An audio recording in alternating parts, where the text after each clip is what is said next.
বাচ্চা। আজকে তোরে মাইরাই ফেলামু।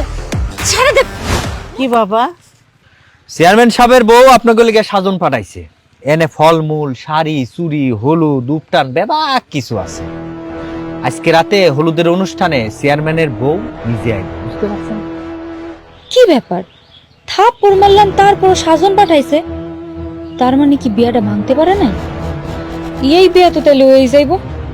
না না, আর ওরা সে বসে থাকুন যাইব না, আমারই কিছু একটা করতে হইব। উনি তো বাড়িতে নাই, উনি আরো হীরা আনতে গেছে। কিন্তু হলুদ যে হইব এই ব্যবস্থা তো আমরা আসলে করি নাই। যা পারেন না তা করতে যান কেন?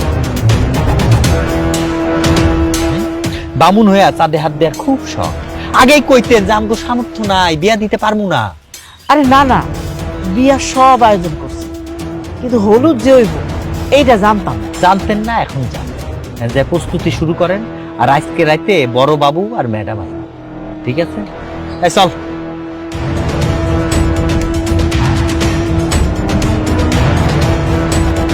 এমনি হতে পারে না, এই বিয়ে আমি করুম না।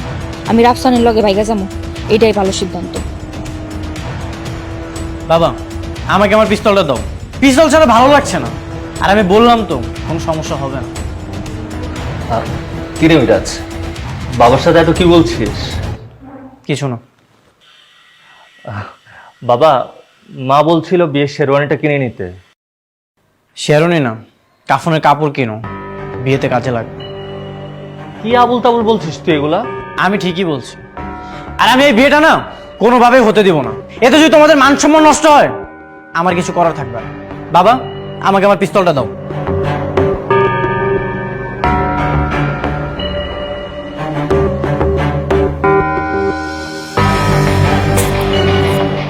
ডয়ারে আছে।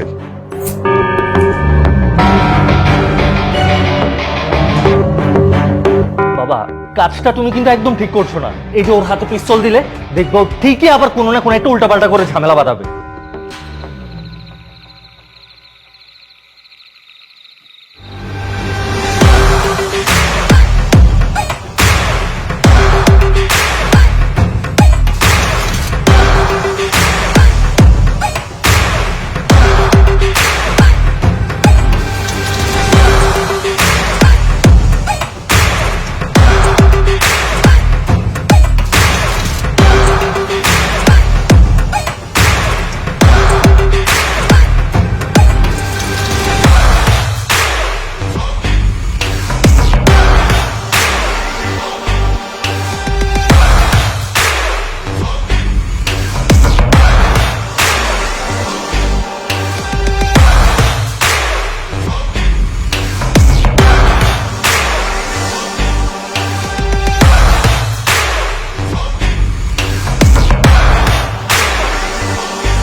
তোদেরকে আমি দেখে নিব।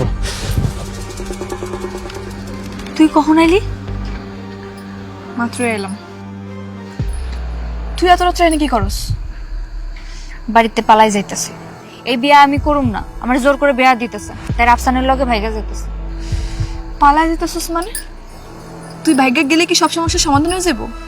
আমগো পরিবারের মান সম্মানটা কই যাইবো হ্যাঁ? আর চেয়ারম্যানকে আমগো ছাড় দিব?